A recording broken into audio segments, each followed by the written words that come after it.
आप देख रहे हैं अनहोनी। अनहोनी में आज की कहानी हमारे साथ शेयर की है विष्णु जी ने। तो चलिए बढ़ते हैं आज की इस कहानी की ओर। करीब 25 साल पहले जब मेरे चाचा जी की शादी लगी थी तो उस वक्त मैं कॉलेज में पढ़ता था और उस समय मेरी उम्र तकरीबन 19 साल की थी। पापा की जॉब शहर में होने के कारण मैं, पापा और मम्मी हम शहर में रहा करते थे और मेरे चाचा गांव में। तो शादी में हमें गांव जाना था। मेरे चाचा जी की शादी 12 दिसंबर को थी, जिस कारण 10 तारीख को ही मेरे मम्मी पापा गांव चले गए। क्योंकि 11 दिसंबर को मेरे कॉलेज में परीक्षा थी तो मैं परीक्षा देकर ही 11 तारीख की रात वाली ट्रेन पकड़ने वाला था। और जो हुआ भी, मैं कॉलेज से परीक्षा देकर ठीक शाम के 5 बजे अपने घर पहुंचा। हालांकि मैं गांव जाने की सारी तैयारी पहले ही कर चुका था। तो मैंने कॉलेज से आकर थोड़ा आराम किया और ठीक 7 बजे घर से स्टेशन की ओर चलता बना। मेरे घर से स्टेशन थोड़ी ही दूरी पर था तो मैं करीब 10 मिनट चलने के बाद ही स्टेशन पहुंच गया और टिकट कटवा कर प्लेटफॉर्म नंबर 4 पर बैठ गया, क्योंकि मेरी ट्रेन उसी प्लेटफॉर्म पर आने वाली थी। ठंड की रात होने के कारण प्लेटफॉर्म थोड़ी थोड़ी खाली थी। बस कुछ यात्री ही प्लेटफॉर्म पर इधर उधर नजर आ रहे थे। करीब आधा घंटा इंतजार करने के बाद ट्रेन प्लेटफॉर्म पर आ गई और मैं ट्रेन में बैठ गया। तो ट्रेन भी प्लेटफॉर्म की तरह ही खाली थी। बस गिने चुने लोग ही ट्रेन में थे। यहाँ से मेरा गांव करीब 5 घंटे का ही सफ़र था।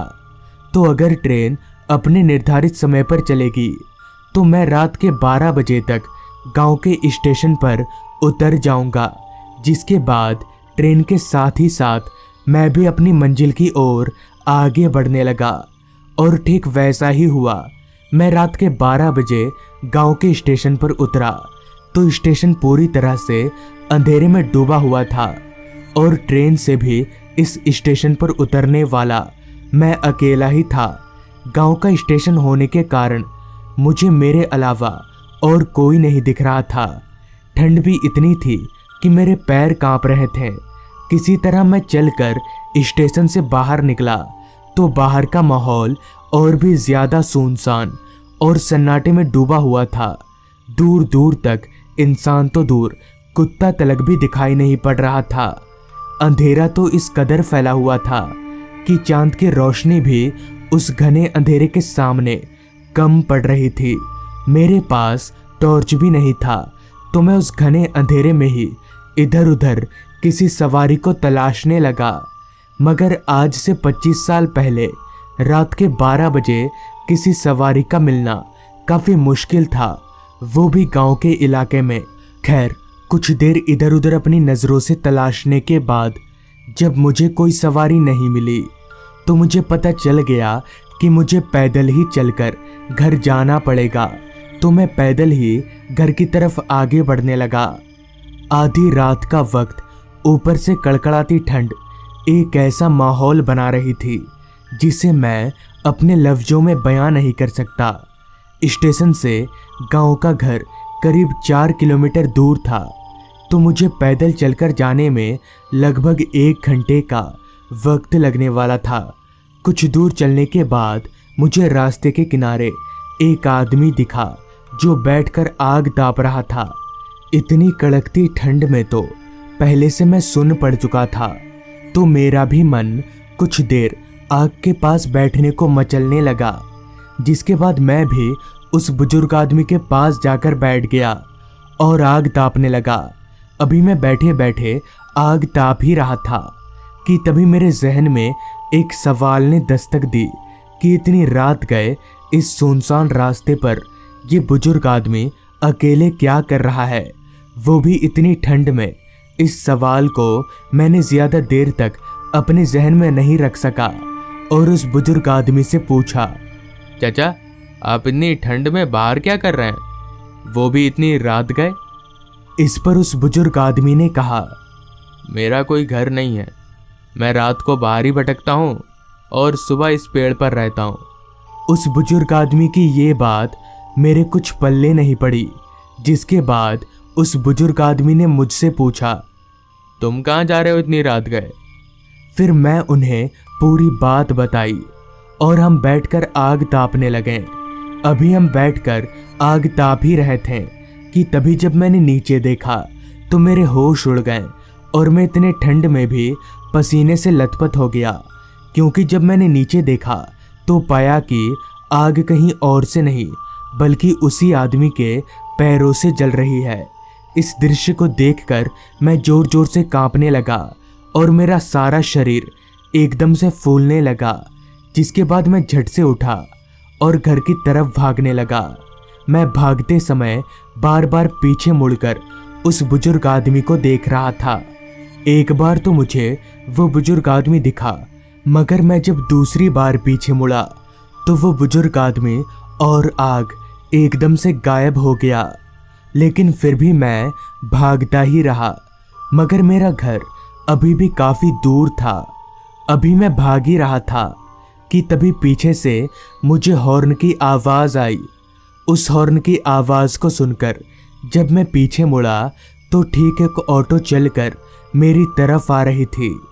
उस ऑटो और ऑटो वाले को देखकर मेरा डर थोड़ा कम हुआ कि अब मैं अकेला तो नहीं हूँ। मैंने हाथ दिखाकर ऑटो रोकने को कहा तो उस ऑटो वाले ने ठीक ऑटो को मेरे पास रोका और ऑटो रुकते ही मैंने ऑटो वाले को घर का पता बताया और चढ़कर ऑटो में बैठ गया। तो मेरे बैठते ही ऑटो वाले ने ऑटो भगाना शुरू कर दिया, मगर डर के कारण अभी भी मेरे पैर थोड़े थोड़े कांप ही रहे थे। मुझे डरा सहमा देख उस ऑटो वाले ने मुझसे कहा, क्या हुआ भाई साहब, आप इतने डरे हुए क्यों हैं? कहीं कोई भूत वूत तो नहीं देख लिया? मैं उस ऑटो वाले को कुछ बताना नहीं चाहता था, जिस पर मैंने अपना सिर ना में हिलाया और हम आगे बढ़ने लगे। रास्ते पर कोहरा इस कदर फैला हुआ था कि ऑटो की हल्की हेडलाइट में सब कुछ धुंधला धुंधला सा नजर आ रहा था। अभी मैं ऑटो के पिछले वाली सीट पर बैठा ही था कि तभी मेरा सर एकदम से भारी लगने लगा और मेरी पलकें बंद होने लगीं, मगर मुझे समझ नहीं आ रहा था कि मेरे साथ ऐसा क्यों हो रहा है। और देखते ही देखते मेरी पलकें बंद हो गईं और नींद ने मुझे अपने आगोश में ले लिया। फिर जब मेरी नींद खुली तो मैं एकदम से चौंक गया और वापस से डर के मारे जोर जोर से कांपने लगा, क्योंकि अब मैं पीछे वाली सीट पर अकेला नहीं था, बल्कि मेरे बगल में वही बुजुर्ग आदमी बैठा हुआ था जो थोड़ी देर पहले अपने पैरों को जलाकर आग ताप रहा था। लेकिन अब उस बुजुर्ग आदमी का चेहरा पूरी तरह से बदल चुका था और उसने अब एक शैतान का रूप ले लिया था। उस भूत को ऑटो में देखकर मैं काफी डर गया और जोर जोर से चिल्लाकर ऑटो रोकने को कहा, मगर उस ऑटो वाले को मेरी बात का कोई फर्क ही नहीं पड़ रहा था।